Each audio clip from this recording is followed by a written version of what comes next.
Hello and welcome to Still Got Legs, a Doctor Who Rewatch podcast brought to you by Another Happy Studios.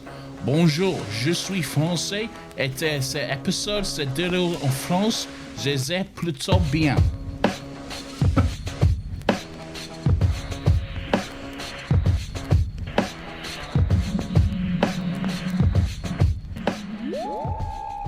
Bonjour, je suis français et cet épisode se déroule en France et c'est plutôt bien. Hello, I am French and this episode is set in France and it's pretty good. It wasn't like the episode name or anything, just this is set in France. The episode name is The Girl in the Fireplace, and it is indeed set in France. So, Do we have any French listeners? Maybe. Do we don't know that information. No. Even if do. we have no listeners in France, we could still have French listeners. French people are allowed to live outside of France, Lawrence. I know you massively disagree with that, but No, that's not true. it is possible. I would argue that the majority of French people are in France right now. Well, That's probably... if you're happy making that claim, then so be it.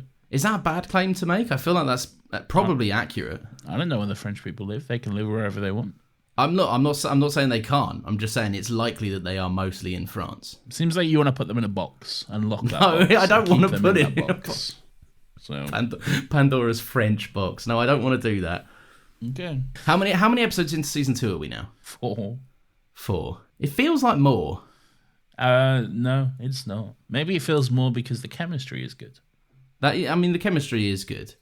I've got notes about where we open up. All right, Because I completely actually did forget that Mickey was part of the team again now. you were very vocal about it last week. You had a lot of thoughts about the exact situation. Yeah, but then I forgot. Like I have obviously I've seen this episode multiple times before, and I just had a memory of it in my mind, and it didn't involve Mickey. Really? Yeah, and to be fair, it didn't really involve Rose all that much because they're not the meat of the story this time round. Because the Doctor's got another companion today. So what's your notes on the opening then? No, just that I completely forgot that Mickey was here, and then Mickey was there, and I went, "Oh, Mickey's here." Yeah, I forgot. Okay. Well, that's great. Poor Mickey. Is it the first? We got some cowboys in here from 10. It is. Yes, it is, and possibly the last. Well, he does it twice in the episode. Yes, possibly the last time it appears. Is it? Okay, I don't want to say for certain, but I don't think it comes up all that much. I know it has more like cultural significance than it was set. Like it's not Alonzi, it's not bow ties are cool. No. But I'm sure it comes up again. It does come up again, but not with the 10th Doctor. Who says it after? Matt Smith says it in his first episode. He's scanning Amelia Pond's wall. And he's like, you've had some cowboys in here. And both episodes were written by the same bloke. Is that maybe where I know it from? Is it not a 10 quote like I thought it was? No, it is definitely a 10 quote, and he was still saying it because he'd just been 10 minutes ago. So that makes sense. But now that I'm remembering it, it's because he is running around Amy Pond's or Amelia Pond's house. Yeah. That's where I remember it from. Oh, that's really thrown me off now. This is the first moment I've experienced the Doctor as two different people for me. Really? We did a whole episode on the regeneration. No, but like in the sense of I could have sworn that was 10. Like as in... Well, it is 10. No, but I could have sworn I remembered it from 10. But I didn't. My memory... You're right. You've triggered it as in it was Matt Smith that I was remembering. Okay. Because the one I thought that 10 mentioned later on was the Matt Smith one I was thinking. This is for no one, but this is just me having a breakdown slowly this is about horrible content, really.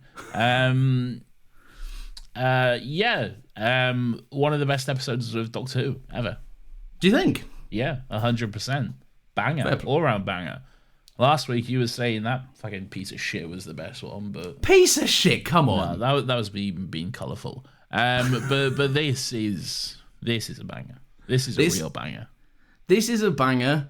I don't know if I like it as much as everyone else does, but I don't have a reason for it. I just think there's parts of it are a bit like I don't know. I feel like people's. I don't want to say it's like I don't like it because I do, but it just doesn't hold that much of a banger status for me. Who hurt you? No one. But I'm thinking, I'm not having this because last week was way more fun, and that was the banger for me. I would say Who Hurt You because you like a love story gone wrong in France. Yes, banger. Last week was such a nothing episode. Oh, give off! It had everything Doctor Who should have had. Great villains, great concept, good stuff. I don't know about the great villains, but all right, great Anthony Head. Yeah. Fuck's sake! All right, why is this a banger? What solidifies this as banger status for you? The story. It's so good. It's great from start to finish. It's a fucking tragic love story, in Doctor Who, which is something quite unexpected. A self-contained tragic love story in 45 minutes. It's really good. Really well done. I do think that is an interesting element of it. I don't necessarily know if I believe the love all that much. It seems a bit... They snog to set it up, and then the Doctor's like, you're all right, you. It doesn't feel love. You're being very... he's not just like, wow. Okay. Oh, he is a bit like that. He's not. He's like, oh, I just snogged her, woo, and then that's going in more, the fireplace. That's more because of he realizes who it is, as in the historical significance of the person. Yeah, it's like when everyone says like, would you fuck the Queen for $1 million? Yeah, exactly. That wasn't me answering that, by the way. yeah, 100%. Yeah, so you hate this? Why? No, I don't hate it. I just think it, like there's what everyone seems to love it, and I think it's a good and it's a well written episode and it's well made. There's so why good don't you performances. Like it? It's not that I don't like it. I just, if I was going to watch Doctor Who, this is probably wouldn't be one that I would put on. I probably wouldn't ever put this on and go like, "Whoa, banger!" I prefer a bit more cheese, a bit more silliness to my Doctor Who. I love the cheese and silliness as well. But then I think the beauty of Doctor Who is that you can have the cheese and the silliness, but then you can also get a Girl in the Fireplace, a Waters of Mars, a Vincent and the Doctor, a Heaven Sent. These stand out, pristine, fucking should be critically acclaimed, award-winning episodes. Yeah, and I don't disagree. I just think maybe this doesn't land for me as much. But we'll figure out why, because I'm not entirely certain myself. I just know that when I finished watching it, I was like, yeah, that's good. But like, knowing it's heralded as one of the greats, I was like, oh, all right, fine. Well, it sounds like you hate me and you're attacking me personally by saying this. Well, of course. I mean, that's part of it. That's how I'm going to take it. So they land the TARDIS. They're in a spaceship that's kind of stalled in the air, hasn't moved in a year. And the ship is generating enough power, which I believe drew the TARDIS to the ship. It's generating enough power to punch several holes through the universe, creating what the Doctor calls magic doors. Which is reading that off a wiki page. No, I just wrote it down because I remembered last week when we were like, let's go through this article, and then it took us like 5 hours to get to the main bulk of the episode. Yeah. So I was like, I'll just get the premise out of the way. I really, really, really like the premise. I love the idea of like how this works, like the holes in the world, because they're like trying to find the perfect moment to take this poor woman's brain out. Yeah. And put it in a ship that was like named in her honor. Like, all right, don't spoil it. I mean, oh yeah, no, sorry everyone. The episode's only 18 years old. You said last week. 17 actually. That was a mistake on my part. 17. A retraction. Not really. What do you make about the concept? Yeah, it's good. It's definitely really interesting, and again leads me to why I enjoy the episode and leads to the tragedy of it. The fact that just it happenstance that the ship is named, the SS Madame de Pompadour, and because of that, the ship's computer intelligence, whatever, it's decided that, oh, we need these parts, we need this part in particular, so let's I don't know, punch a hole in the fucking universe, I guess, and find it. It's really interesting and also quite tragic. Yeah, I like it. I do love how like the Doctor is interacting with it. Like he sees her as a little girl, and then she's like, he sees her again as a little girl, and she's like, oh, that was months ago, man. Like, and the Doctor's like, what the fuck? And then we're equally kind of on the back foot with it all. I feel like it very much forms the basis of the 11th Hour. Very 11th Doctor, Amy Pond, sort of relationship going on at first. Obviously, they go off in incredibly different directions. But yeah, it was very, very similar. I'd imagine this would have been in Stephen Moffat's head when he was writing that, definitely. Yeah. I have a note that says this is a somewhat early version of the Doctor, Amy Pond, Raggedy Man and imaginary friend thing. Yeah, she even calls him her imaginary friend. Yeah, so. that was the moment when she said that, and I was like, hang on a minute. So this was Stephen Moffat then, was it? This is Stephen Moffat, yeah.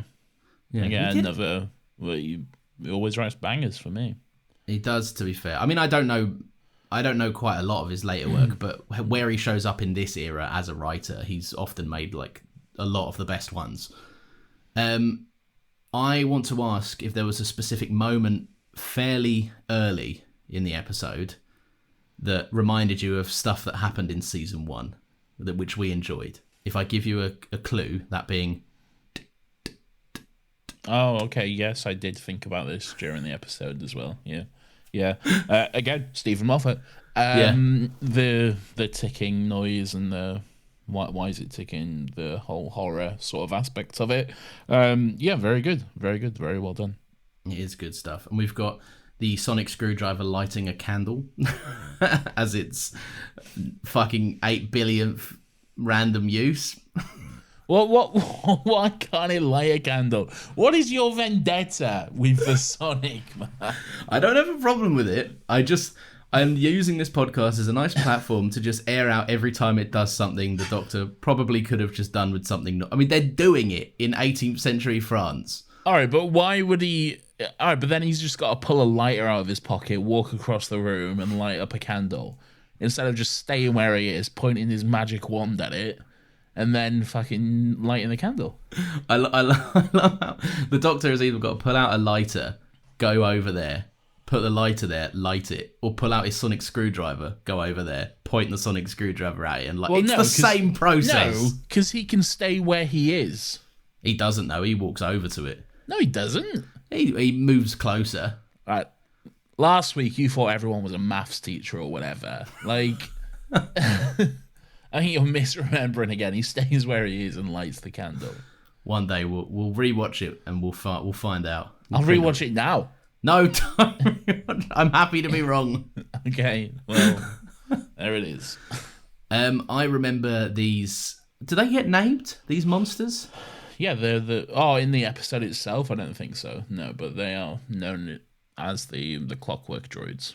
The clockwork droids. I love the design of them. Yeah, it's so good. Yeah, and because it's kind of similar to The Empty Child, that kind of stuff, because it's just using imagery from the time period they've gone to in a creepy way. Yeah.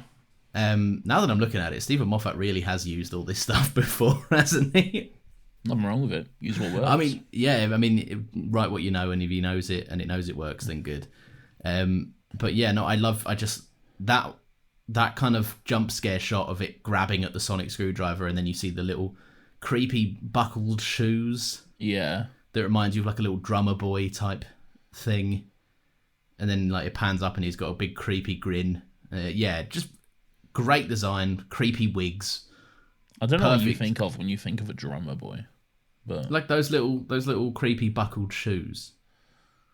Are those shoes inherently creepy? I think they're creepy. I think they're proper weird. Like little wooden clog shoes.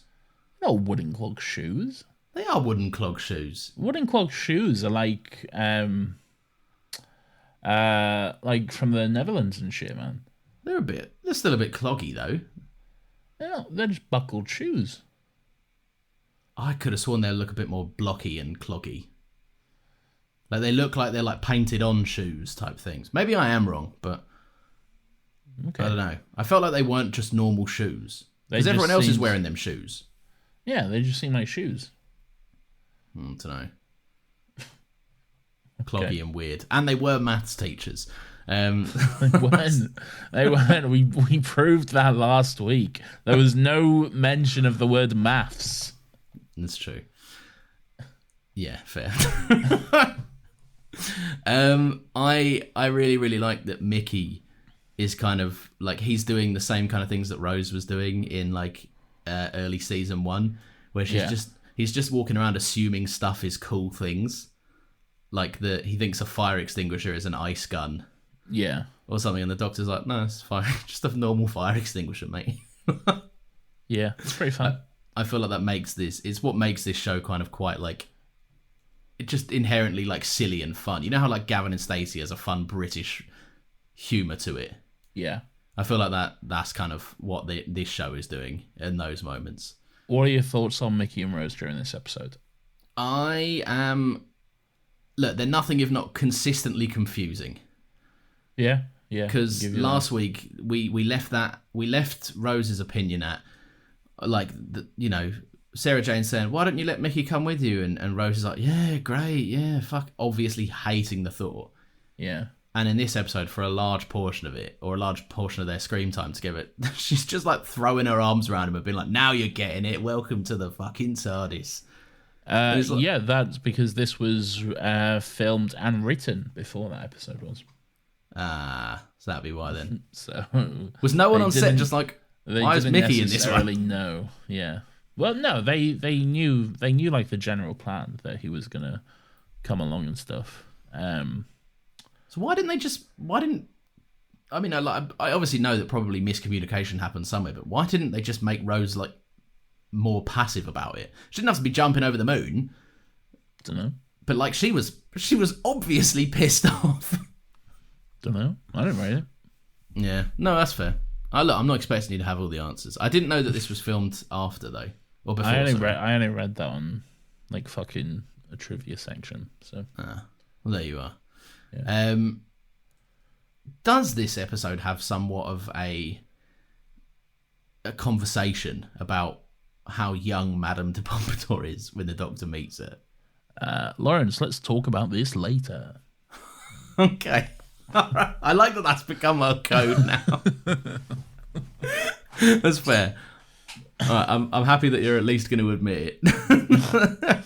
All I'm saying is, let's talk about it later, not right now. Because I want to talk about Arthur. I do like Arthur. Arthur is my favourite character in this episode. That's not true. But I do like Arthur. I like that the Doctor now has a little horse following him around. Good bit of fun. I like to imagine it's the same horse in the 50th anniversary special, which he rides out of the TARDIS on. Good bit of fun. Yeah. Although that horse does then later turn into a Zygon, so maybe not. But adds a whole new layer to this episode. Yeah, maybe not, but still, it could be. What? So let's just talk about Arthur for a moment. The Doctor runs Arthur through glass. A mirror. Glass? Yeah. It's what a mirror's made of. Yeah, it's a mirror. That's nasty. What? Poor Arthur. That fucking must have hurt. No, he's alright. It's a glass. He charged through it. It's shattered.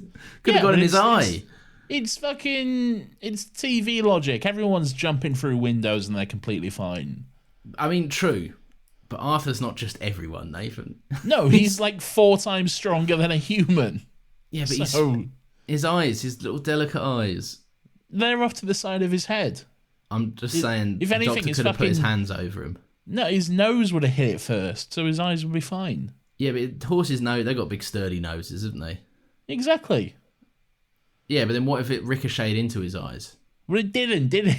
Well, no, but I'm just saying it could have done, and I don't think the Doctor was being very careful. Like, why didn't he just pre-smash the mirror and then just jump down? Because it wouldn't have been as dramatic. It might have looked better. Would it? We'll get to the dated CG later, because this episode's great, apart from that one offence. There is no way you're talking about dated CG when your favourite episode of Doctor Who is fucking School Reunion. I didn't say it's my favourite. Well, it is so far. I referenced it in that episode. I have to talk about it in this one as well. We got a nice. This episode looks great, by the way. As in, like this comes from the Bad Wolf school of just looking better than most of the other episodes. Yeah, that's fair. It does look quite nice. I think the trick is filming inside a studio, or something like that, because whenever they're like on locations, like in the school or out in the streets or whatever, looks like shit. Yeah, maybe there's a difference in like the cameras that they can bring into spaces. The lighting, possibly as well. Yeah, would have quite. Yeah, because you have to assume that they would back in this day, the BBC would have had to have been fucking in and out on big sets like that. Yeah. Who knows? Yeah, no, I see that. Yeah, no, I do like the ones that are kind of more self-contained like this. And I think this episode had a note on it later, but it's a good point to kind of get into now. It does a really good job of managing like the budget limitations, like with hiding them in a cool concept, like the fact that just this big 18th century red curtain is the doorway between one alien spaceship set. And like, I feel like if this was done in like Doctor Who era now, they'd like, it would be like a little teleport effect that took them down to another space. Whereas in this one, they're just not concerned with showing, it's a curtain separating these two sets, and they're both obviously kind of like schlocky sets that we've built. I don't think they're schlocky. I think the spaceship's a bit schlocky. I think the Versailles Palace is. I think it must have been like some actual kind of like stately home or some shit, some posh place in Wales. I don't know. But it's almost certainly some manor house that they've rented for like 2 weeks or something, isn't it? Yeah, I do know that the horse wasn't allowed in the ballroom, which is why like they shot the sequence of it like bursting through the mirror, and then it just wasn't seen again after that. Yeah, it wasn't in the background of any of it, was it? Yeah, like the shots with him on the horse, where he's like, "Oh, I'm the Lord of Time" or whatever. That was like filmed somewhere else and then stitched together, I believe. Okay. So yeah. So there is a bit more digital trickery that they hid quite well then. Yeah. It's not all fucking badly animated eyes and cameras or whatever. So that was bad. I do like the kind of the ominous. What happens to all the crew and the people, and the droids are like, we did not have the parts. Yeah, we didn't have the parts. That's it, and it's just the repetition of it until it finally clocks.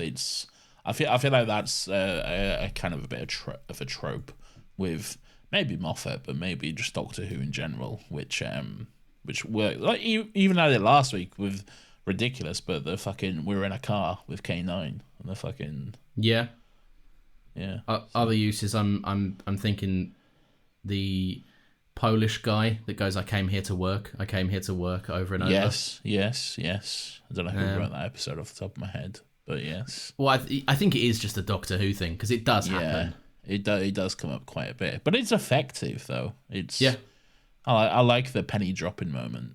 So, do you reckon it's like at any point in the writers' room they're like, right, we've hit our like 43 to 2 minute window. Now the BBC's asking me if it can be about I don't know, like 30 seconds to a minute longer. It's like, right, let's just get them to repeat that line a few times, and we'll delay David Tennant's reaction. That'll be a way to do it. Yeah, that'd be great. Yeah. Although there was a set of deleted scenes in this episode which involve a mean groundskeeper or whatever from the Versailles Paris wandering into the spaceship looking for Arthur, and he's talking about how he's gonna like beat that horse or whatever when he finds him. Right. And I think he gets stuck there at the end. So just a really uplifting ending for him. Yeah, I remember watching those on the DVD when I was a kid. But yeah, they exist. You can probably watch them on YouTube. Would we say that's canon?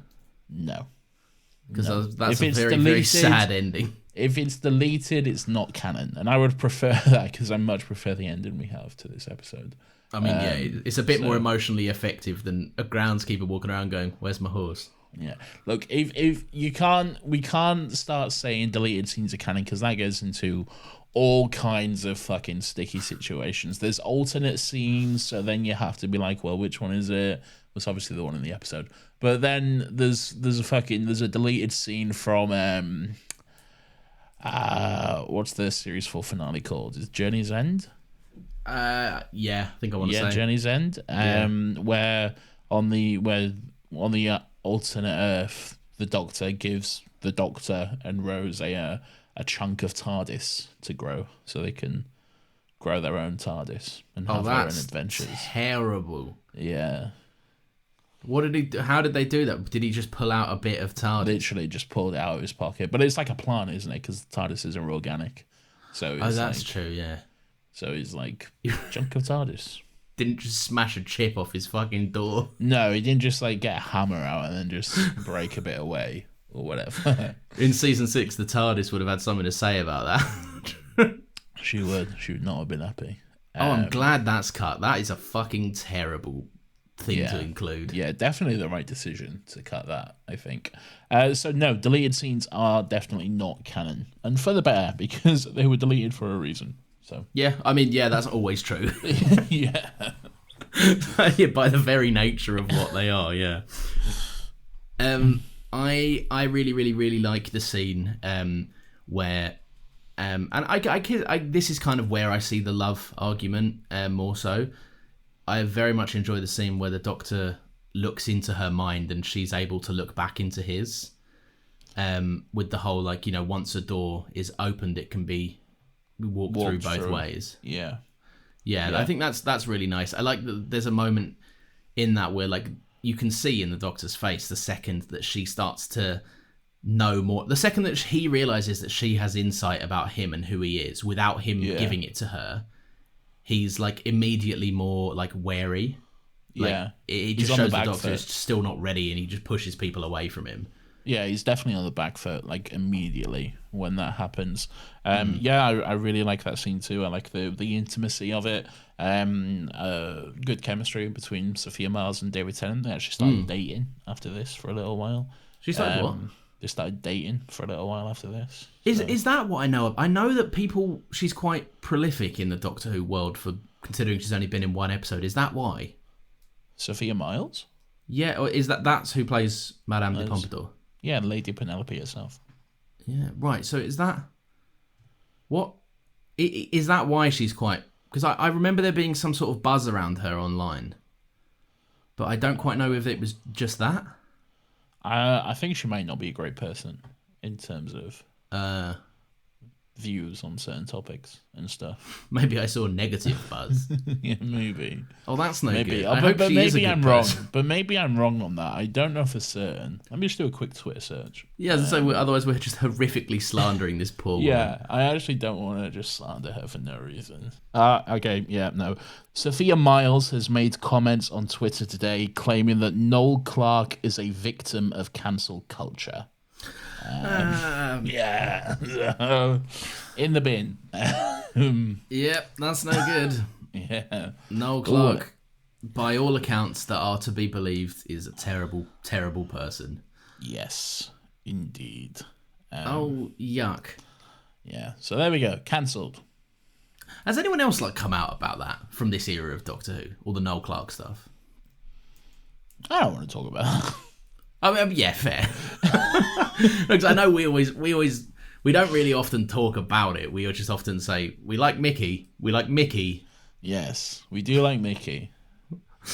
And we'll leave it at that. Yeah, Rose certainly doesn't. Anyway. I don't know in answer to that question. I don't know. Maybe. Well, let's put a big fat pin. Let's not. Let's just leave it and let it fall. So, right, am I understanding this right? No.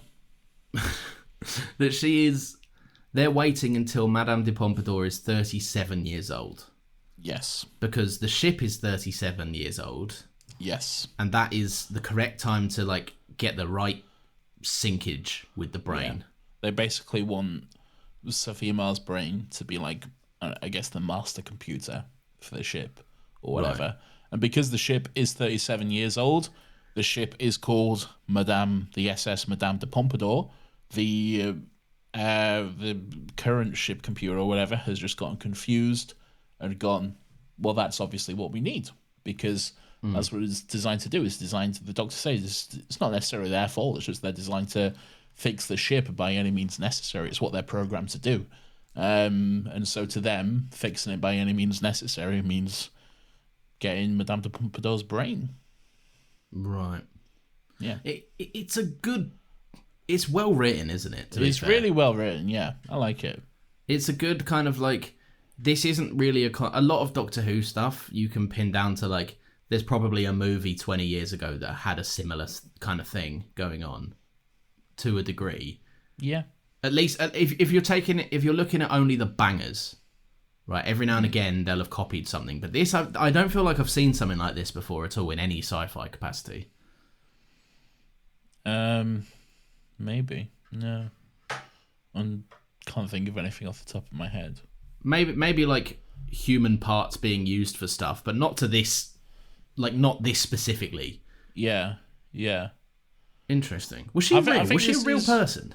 Yeah, she was massively. Yeah, she's a big historical figure. I don't know anything about her. Yeah, big French aristocrat, basically, someone of nobility. Died before. It's probably good that she did die when she did. Otherwise, she would have been dragged from the palace and had her head stricken from her body. So she was really giving it the Revolution. king. She was what? She was really giving it to the king and everything. She was giving it to the king. Yeah, she was his mistress. Oh. Yeah. I want to get back to that, the whole mistress thing, because something I thought of while watching it. Sure. But before that, I again with the just the whole kind of concept and theme of the episode, and I think this is why I enjoy Stephen Moffat's writing so much, and I think why his era as a whole appeals to me more than this era, because he really plays with the idea of time, and that Doctor Who is a time travel show, and he uses that massively to his advantage. In that, if you have the ability to jump through time, use that in the writing, and he does take advantage of that. And a lot of his episodes do have kind of similar aspects about this, the almost tragedy and what can go wrong with time travel and that kind of stuff like this. And it's used to great effect, I think. So yeah, that's why I kind of enjoy it. Yeah, no, that's fair. To be fair, I've never really heard that kind of levied against Russell, but it is true that he sets stuff in the past, but he often doesn't really explore what the differences would be. If you have the ability to time travel, sure, you can land in one place and then have an adventure there, but then you can also have the adventure be about time travel and use and see how that works in a storyline and what can happen if you mess with it and that type of stuff. So if I was the Doctor, whenever I landed in the past, I would simply find out the name of someone that was there, go forward a year in time, find them and go, how did I fix that again? What did I do? How did I solve that problem? Well, he can't, Lawrence. There are rules, so why can't he just use the TARDIS in this one again? He does say. I don't know, some bullshit rule. It'd be so. We can't just do that, Mickey. It's part of the. Wait, no, he can't. Why would he use the TARDIS? I don't know. He's on a ship full of windows. Just walk through them. Yeah, but the windows are kind of like inconveniently placed, aren't they? Yeah, but he's not you, who, if you have to do anything for more than 5 minutes, you're like, no, absolutely not. No, that's not true. As in, like, it is true. No, I'm just saying, if I had a time machine, I'd probably be like, yeah, I know you would. Again, he's not you. That's fair. We get the return of Rose. This is not a segment, but if it was a segment, it would be called Rose and the Regulars. Rose and the Regulars. It sounds like a band, kind of. It does. It refers to when the Doctor is not around and Rose gets to speak to, and it usually is a woman, just about the scenario.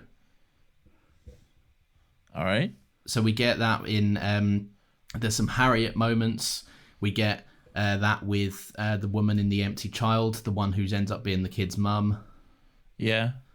where she's like, by the way, we win. And she's like, what, really? She's like, yeah, don't worry, don't tell anyone I said that. And then in this one, you get just a really, really lovely scene. Also in The Unquite Dead. Huh?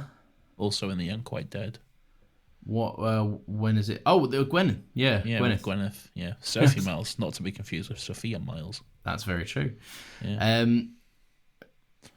Eve Miles. Yeah, no, 100%. Yeah, you're right. I was just thinking, I was like, hang on, what? Yeah, no, I guess, yeah. Who's Sophia? Sophia's this person. Who's Sophie then? I don't know. I think I've just mixed that up in my head. Fair.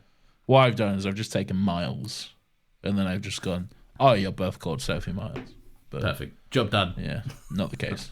But no, what do you make of that scene? Because it's quite nice. What scene? Sorry, I was thinking about Miles. Still thinking about Eve Miles. No. The scene where Rose gets to speak to Madame de Pompadour kind of before the big showdown. It's fine. Yeah. It's nice. It's a nice little. It's not my favorite part of the episode. It's fine. I do like the moment where she goes into the spaceship and has a look for herself at what she thinks is the Doctor's world, or what she considers it to be, and immediately like cold metal. Not a nice place to be. I don't like it at all.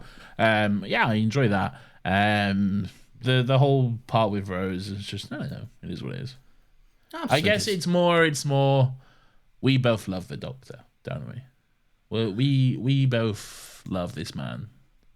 Yeah, but I think I think it's a nice difference between them, because like earlier on in the episode, Madame de Pompadour's kind of impulsive and a bit more like, happy-go-lucky, and at this point I suppose she's just shy of 5 years shy of 37, so that 32. puts her, so she's 32, and she's got a 19-year-old come in to tell her about all of this shit that she can't understand. So I just like the nature of, she says like, listen child or something to Rose, and it's quite a nice like, shush a minute, and then also, I think there's a nice element of it where she's like, I think she probably realizes that Rose is in a position that she's not going to get to be in, or that maybe she wouldn't choose. And there's the lovely line about how she'd take like a lifetime of demons for an angel.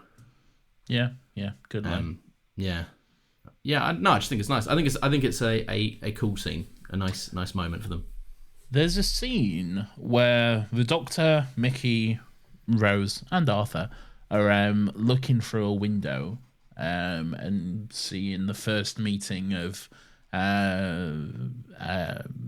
Renette, Madame de Pompadour, and the King of France, and then the Doctor's explaining how like he becomes her official mistress. She gets her own room at the palace, all this sort of stuff. Fun little dig at Camilla, which I enjoy. I'm always down for that kind of stuff. Fuck her. Very prominent for this episode as well. Like, look at the timing on that. Yeah, actually, you're not wrong. Yeah. Hey, she got the crown in the end, though, didn't she? The mistresses win. Yeah, exactly. What was I saying? Yes, I when I was watching that, I couldn't help but think about the parallels of what was going on there, and I think like this whole situation, is this not just a different version of the Doctor, Rose, and Mickey? Is the Doctor not Madame de Pompadour? Is he not Rose's mistress? I mean, I guess so. and Rose has her own room in the TARDIS. Yeah. Well, yes. So who would be who in the scenario? Would Mickey be the king? No. Rose is the king. Rose is the king. Yeah, Rose is the king. Mickey is the queen, the king's wife, and the Doctor is Madame de Pompadour, the mistress. Fucking hell, yeah, I suppose so. Yeah. So, I wonder if, I don't know if it was ever intentional, if it was ever something, but I don't know. I just noticed a little bit of a parallel there. I'd be keen to watch it back with that perspective, like, 'cause I'm sure there's maybe moments where they're framed similarly or something. I don't know. That might speak to that. Oh, that's interesting. Oh, that's interesting though, for sure. Yeah. Yeah, it's pretty accurate when you think about it. Something to think about. That's all I'm saying. Little Not egg. saying is for certain either way. Just something to chew on, Yeah. Big Steve Moffat will take the credit for that if he sees it floating about. Yeah, it's fair. Can have So it. we said it first. Well, no, he probably said it 17 years ago when he wrote it. No, he doesn't know what he's doing. He's lucky that we're here to clean up his work for him. Okay. Very sad ending, I think. Yeah, pretty. That letter kind of hits like a gut punch, doesn't it? It really does. It really does. I think one of the saddest parts of the episode is like he's got the fireplace up and working. He realizes he can get back to the spaceship, and then he's so excited. He's like, "Wish me luck!" And then he just clicks the button on the thing, and she just says no, and then his face just drops. And you just see the heartbreak and realization on it. Just a awful moment, but good, but emotionally awful. It's interestingly done as well because he's literally swinging off into his other life. Yeah, ready to leave her behind, really. Yeah, and she just doesn't have the time for it. There's something really, I don't know if it maybe necessarily nails it completely, but there's something really nice to this. There's something really nice that this episode is saying about how, like, try as he might, the Doctor will never be content with the slow path. And sometimes he's going to meet people that, although have that initial excitement as to like what's on those stars out there that they look up in the sky and see, but they get a taste for it and they're not excited by it, they're horrified by it more so than anything else. And I love that it kind of it touches on that again. The episode isn't shy about calling him like the lonely Doctor 100 times, but it's just very, very interesting to see that it's he just can't. Not everyone can be whisked away in the TARDIS. And that's unfortunately the life that the Doctor leads, and he'll never really change. He does try, though. He tells her to go pick out a star to get ready for their little trip, their little adventure together, but unfortunately it's just not meant to be. Don't get that. What happens? So the Doctor fucks off, he speaks to her in the fireplace, and then by the time he comes back, what is it? Why has the time moved on then? What's happened there? Just because that's the way the dilation works. It's not it's not linear, unfortunately. It is linear, but it's just quicker on that side. So a few seconds is like a few months, days, apart from when they're talking to each other through the fireplace. I don't know how that works, but like that'll be there's some sort of crack at the center of that that doorway which allows slight delay and blah blah blah. Yeah, whatever they need to say. Look, I don't care. But it's just the time dilation. It's like when he first sees her, she's in a room at night, and then he goes through the fireplace, and she's like, "Oh, that was months ago. What are you doing here?" And that sort of stuff. And then the next time he sees her, it's been like fucking 10 years or some shit. So no, it's a very, very sad ending. You kind of I do find it quite gut-wrenching that there's the big moment of like the Doctor walks back in and he's just so obviously somber and not happy, and Mickey catches it and is like, "Come on, Rose, show me around this big fucking TARDIS." Show me around this place. Let's leave this room with no doors apart from the main doors, and then no, you know the TARDIS rules at this point in the show, Nathan, is if you walk off camera, you can leave. Okay, yeah. As long as the camera never sees you leave. I'm sure the doors are on the other side of the set, which doesn't have a wall. Yes. So, it only has walls in some extended CG shots. Yes. Sorry. Yeah. My bad. You obviously don't know what you're talking about. Yes. Awful design. What was I going to say? And then the saddest part of the episode really is the end. Just those few closing seconds, the slow shot of the TARDIS dematerializing, the music, Marigold's great theme, the slow piano keys, and then you see just the portrait of Madame de Pompadour, and then it pulls back to reveal that all along the ship was called Madame de Pompadour. Just so you know exactly why all this shit was going down, why he was there. Because the Doctor doesn't know. he leaves this episode having not a fucking clue why it was her. Yeah. And that actually comes back later down the line where he's in a Peter Capaldi episode. Oh, does it? Yeah, his first episode actually. Yeah. What? Like that's episode is referenced? What's said? Yeah. So it's the same kind of villain, kind of like a clockwork droid, like repairing himself with human parts and that type of stuff. And he's like, oh, this is all really familiar. Like this is, I can't remember where, but I've done this kind of shit before. And then during like the final confrontation, there's like a plaque in the room, which is like a restaurant or something, and it says something about Madame de Pompadour, and he's like, Madame de Pompadour again. This sounds familiar. No, can't remember it. Don't know. Moves on, really. Yeah. It's even sadder now. Yeah. Fucking hell. Yeah. Yeah. All right. Yeah. No. I've not been enormously. I know I started this episode saying this is a good episode. Like, I like it. I still don't know if it's like an all-time banger for me. Well, how would you feel if I told you there was a sequel of sorts to this? Yes. I would certainly, for the sake of the podcast, be very interested to hear about said sequel. Not necessarily a sequel, just a little additional little nugget, basically. What, beyond the Peter Capaldi? Well, yeah, different from the Peter Capaldi. Yeah. Okay, yeah. Tell me about the nug. Don't say that.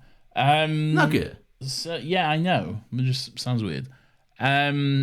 So, are you aware? Do you know what Doctor Who lockdown is? I have never heard of that in my life. Really? Yeah, genuinely. Okay. So, do you remember? Wait, is it the magazine? No. Then no, I don't know what this is. That's called Doctor Who magazine. Nah, in retrospect, that seems kind of obvious. Yeah. All right, fine. Okay.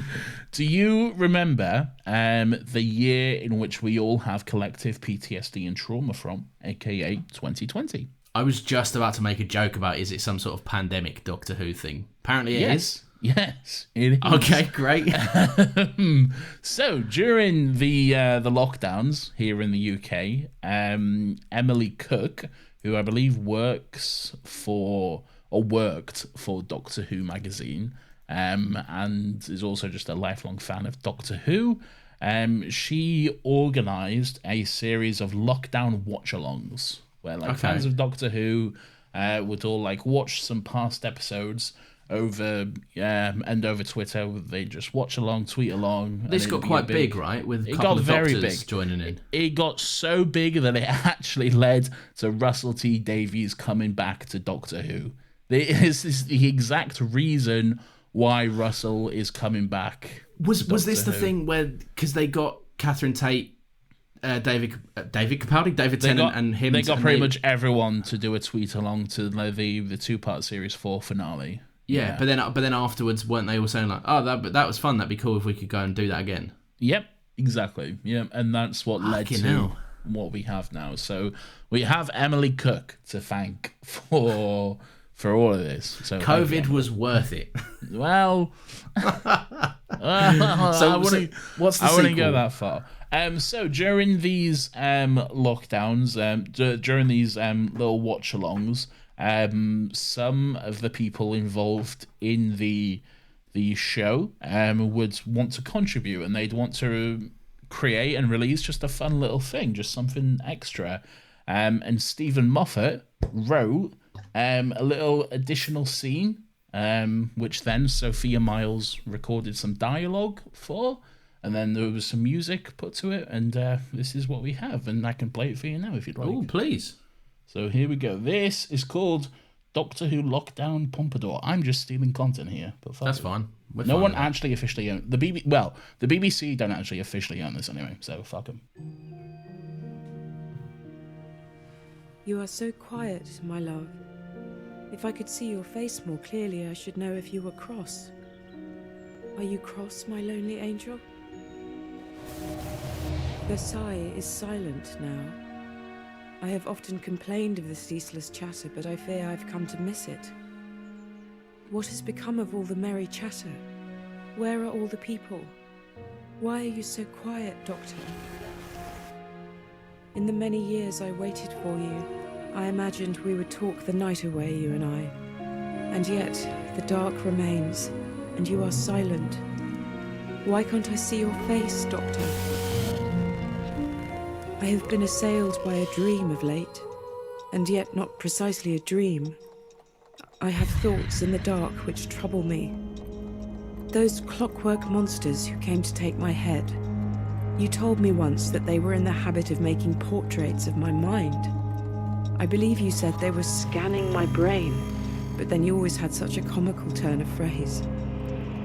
I took your words to mean that they had made a catalogue of my thoughts and memories and stored them for safekeeping in something I think you called a computer.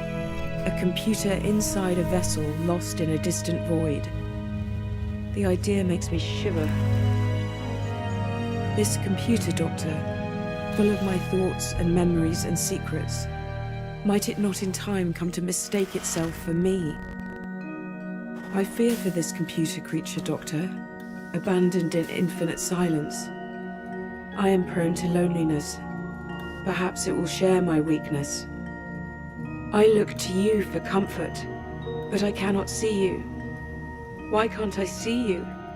Why is it so quiet, Doctor? Why can't I feel the breath in my lungs or the air stirring on my skin? Where am I, Doctor? Where am I, Doctor? Where am I?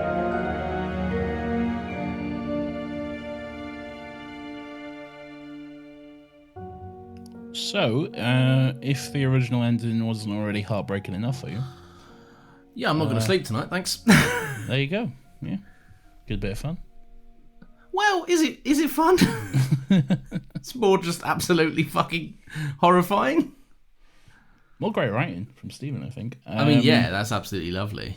But yeah, so there turns out the scanning her memories and stuff, scanning her brain over the years, they've collected that.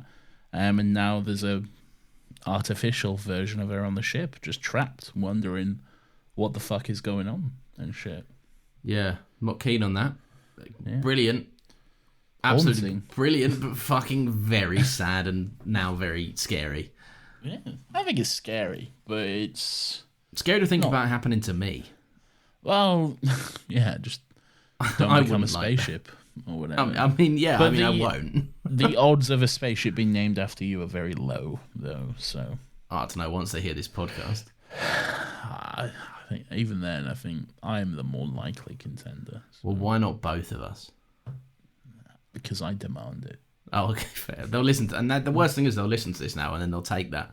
Yeah, there it They'll is. take your See? demands. Nathan, do we or do we not have a fun segment? Maybe not. Weirdo of the Week!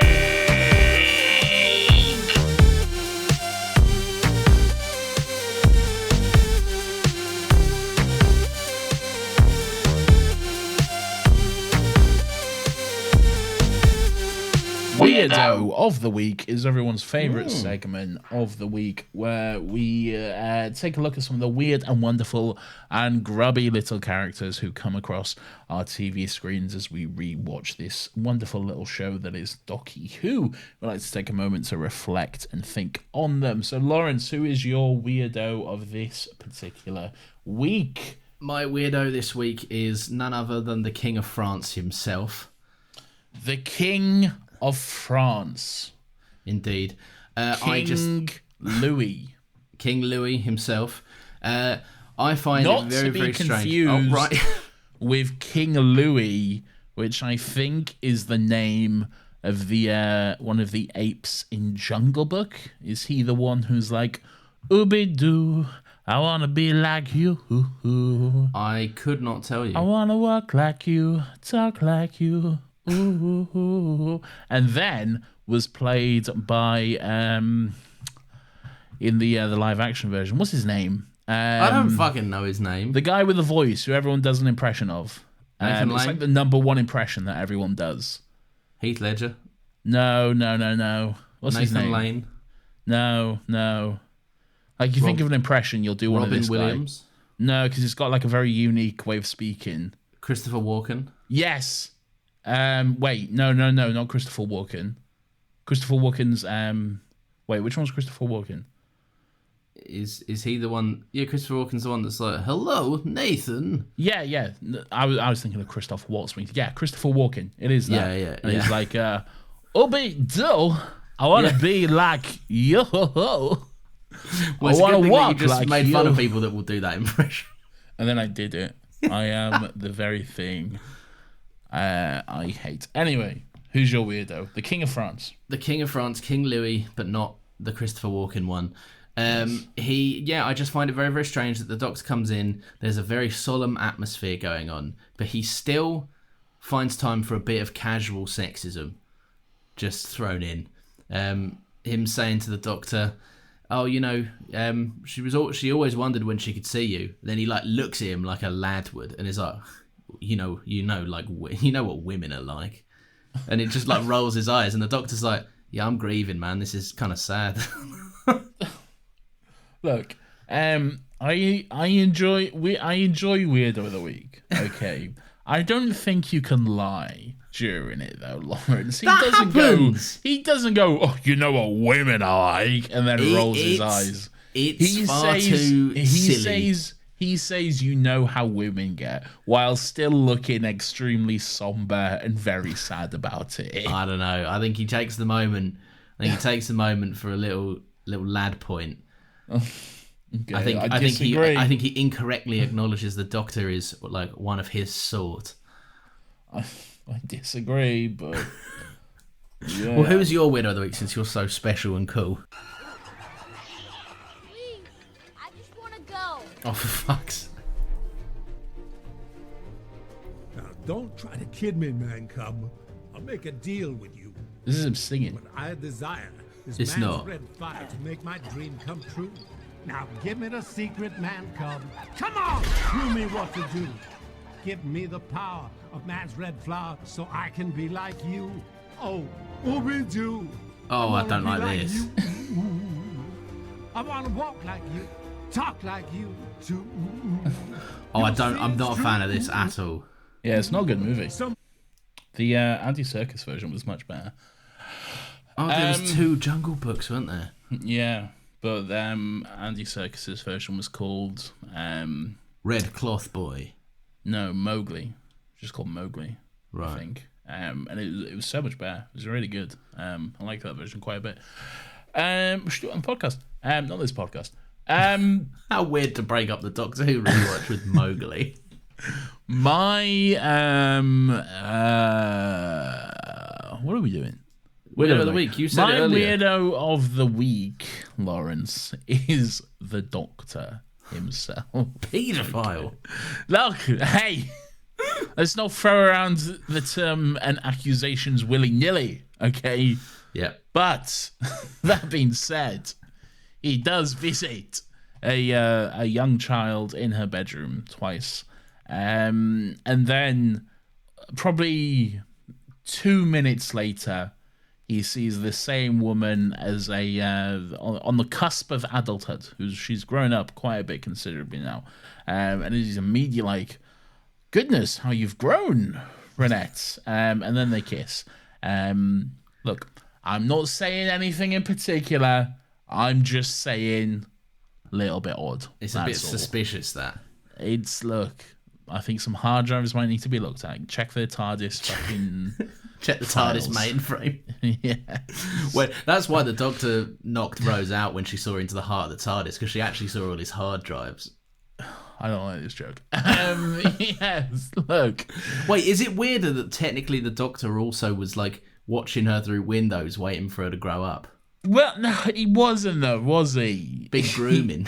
Just uncomfortable. That's all I'm gonna say. I'll take I'm you gonna on a trip in my TARDIS. I'm gonna leave this segment here. Okay. Draw your own conclusions. I'm just simply pointing out a weirdo for this week. All you are is a man stating facts. I will sit on the fence like there's no tomorrow. Okay. I will sit on the fence, much like the Labour Party will. Yeah. Oh, they love it. They're comfy right up there. Well, actually, most of the time they just go on the other side of the fence now. But hey, what's Labour for if not to just completely agree with the Tories on almost everything? Yeah, there you go. Yeah. We love that for us. If you enjoyed this episode, then you can go and listen to more. We have done the whole of season 1. We've done up to this point in season 2. And we are working through them every single week. They go up Mondays at 10 a.m.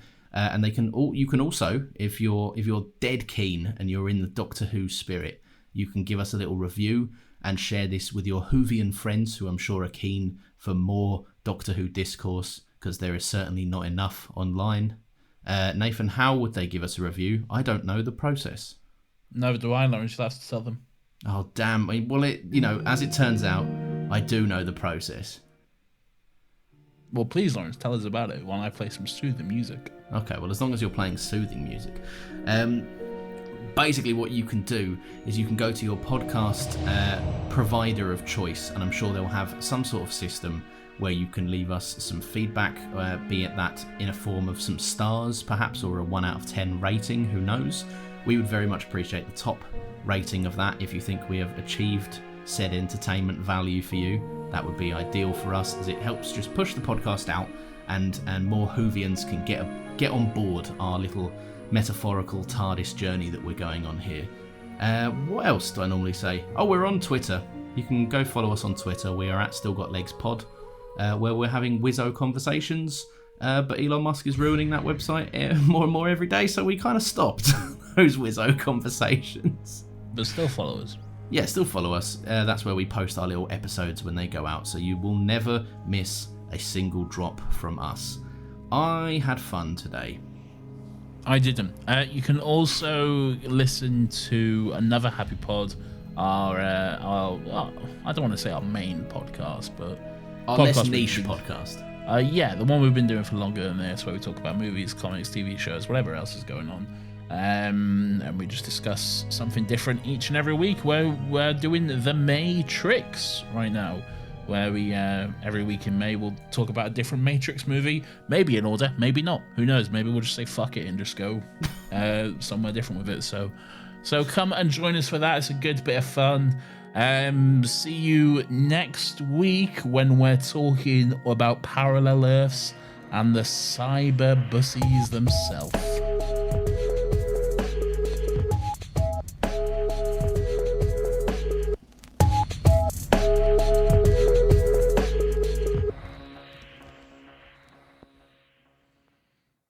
I love Doctor Who.